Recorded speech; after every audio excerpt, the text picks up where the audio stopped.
हिंदू धर्म में यह मान्यता है कि यदि हम अच्छे कर्म करेंगे तो मरने के बाद हमें स्वर्ग मिलेगा, और यदि गलत कार्य करेंगे, लोगों को दुख देंगे, तो हमें इसकी सज़ा मरने के बाद नरक के रूप में मिलेगी, जहां हमें यातनाएं भोगनी पड़ेंगी।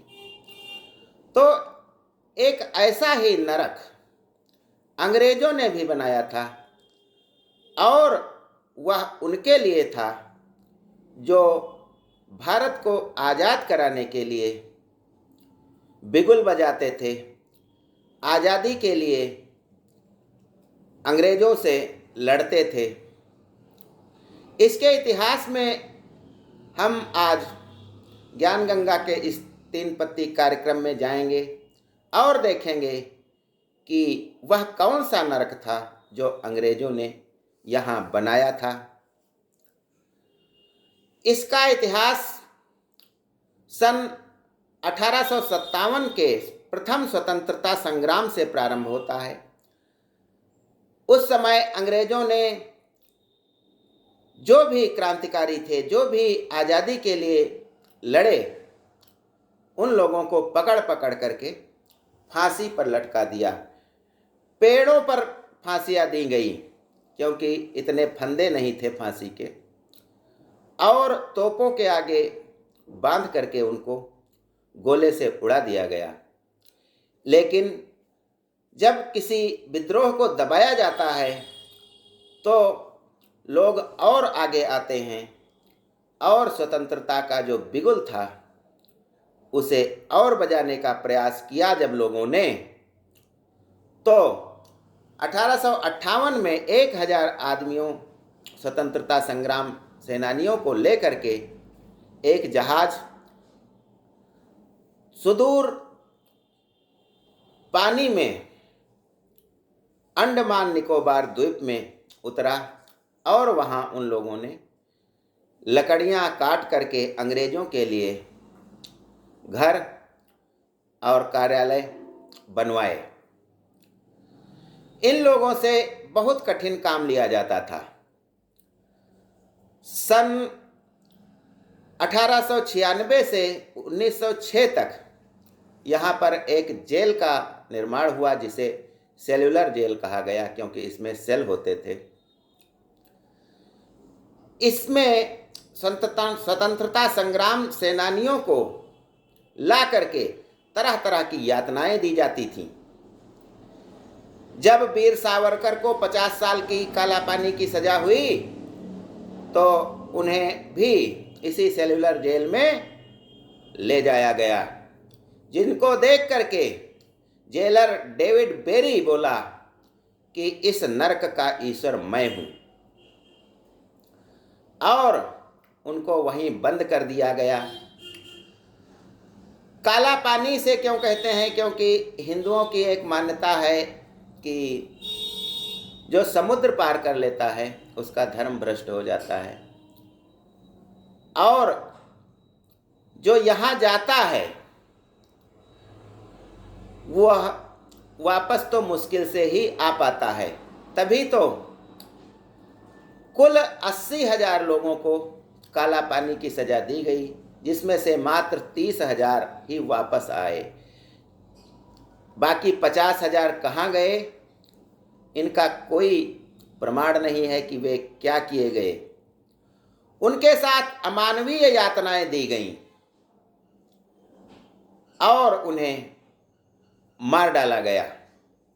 काला पानी की सजा जो कैदी पाते थे वे अधिकतर स्वतंत्रता दिलाने के लिए संघर्ष करने वाले वीर सेनानी थे, जिन्हें इस जेल में रख करके तरह तरह की यातनाएं दी जाती थीं। 8 फीट की कोठरी में उन्हें रखा जाता था। वे आपस में बात न कर सकें, इसलिए सभी कैदियों को अलग अलग रखा जाता था। उन्हें खाने के रूप में जो दाल दी जाती थी उसमें कीड़े होते थे। खाना उतना ही दिया जाता था जिससे वे जीवित रह सके। झलरा में सांप, बिच्छू और कीड़े मकोड़े काट दिए जाते थे, जिन्हें कैदियों को खाने पर मजबूर किया जाता था। अनेक कैदी सांप, बिच्छू और कीड़े मकोड़े काटने से या मलेरिया के कारण मर गए। खाने के लिए एक प्लेट दी जाती थी और एक प्लेट टॉयलेट, लैट्रिन, बाथरूम करने के लिए भी दी जाती थी, जो भी उसी कोठरी में रहती थी, 8 फीट की कोठरी में।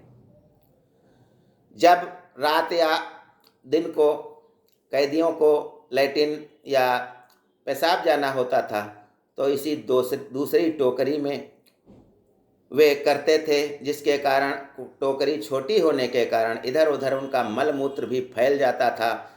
धोने के लिए पानी भी नहीं दिया जाता था, कोई कपड़ा भी नहीं दिया जाता था और जमीन पर ही लोग सोते थे। जो लोग बीमार हो जाते थे उन्हें समुद्र में मरने के लिए फेंक दिया जाता था।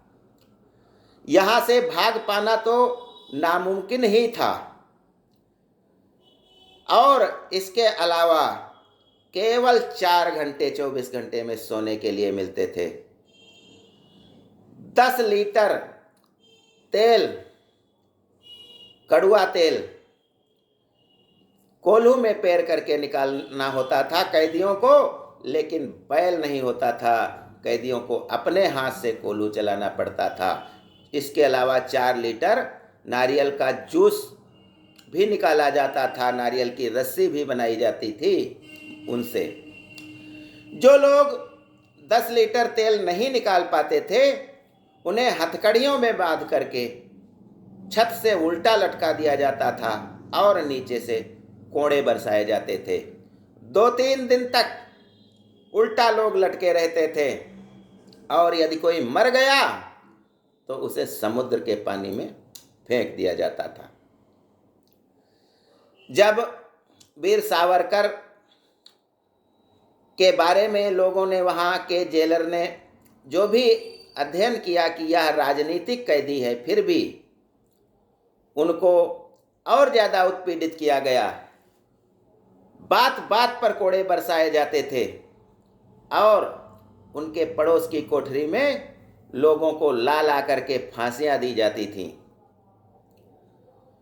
यातनाएं इतनी कि लोग मौत मांगते थे, लेकिन जो लोग मौत मांगते थे उन्हें जिंदा रखा जाता था, यातनाएं दे दे करके जिंदा रखा जाता था। उनकी खाल की चमड़ियां तक लटक जाती थीं कोड़े मारने से, फिर भी उनको जीवित रखा जाता था। और जो लोग जिंदा रहना चाहते थे उन्हें पल पल मारा जाता था। इतना उत्पीड़न कहीं भी नहीं हुआ कि काला पानी की सज़ा जब किसी को बोली जाती थी तो उसके घर वाले यह मान लेते थे कि यह हमारा भाई, हमारा पुत्र लौट करके अब नहीं आएगा। इसी प्रकार से 50,000 कैदियों को मार दिया गया और केवल 30,000 वापस आ पाए। 1872 में एक कैदी ने चौथे वायसराय लॉर्ड मेयो को मार डाला था, तब मेन जेल नहीं बनी थी। और महावीर सिंह नाम के एक कैदी थे जिन्होंने भूख हड़ताल की थी, तो उनको समुद्र में फेंक दिया गया था। करीब 250 लोगों ने भागने का प्रयास किया था, लेकिन उनको पकड़ करके सबको मौत के घाट उतार दिया गया था। यह थी काला पानी की सजा, जो अंग्रेजों ने इसलिए बनाई थी काला पानी की जेल कि जो आज़ादी का नारा लगाएंगे हिंदुस्तानी, उनको हम ला ला करके इसी जेल में इतनी यातनाएं देंगे कि नया कोई आज़ादी का बिगुल नहीं बजाएगा, नए सिरे से कोई आज़ादी की मांग नहीं करेगा। लेकिन कहते हैं कि कर्म हमारे फलीभूत होते हैं। जब 1942 में जापान ने अंडमान निकोबार पर कब्जा कर लिया तो हिंदुस्तानी सिपाहियों की जगह पर यहाँ अंग्रेज कैदियों को रखा गया और उनको उतनी ही यातना दी गई जितनी वे हिंदुस्तानी सिपाहियों को देते थे।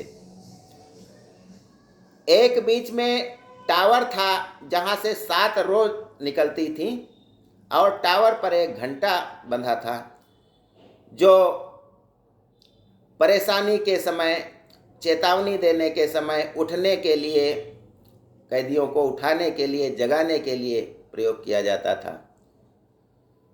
कोई भी यहाँ से भाग नहीं सकता था क्योंकि आसपास समुद्र था। मच्छरों का साम्राज्य, मलेरिया, सांप बिच्छू, जिसके कारण लोग मरते गए और अंग्रेज उन्हें समुद्र में फेंकते गए। ज्ञान गंगा में बस आज इतना ही। जय हिंद, जय भारत।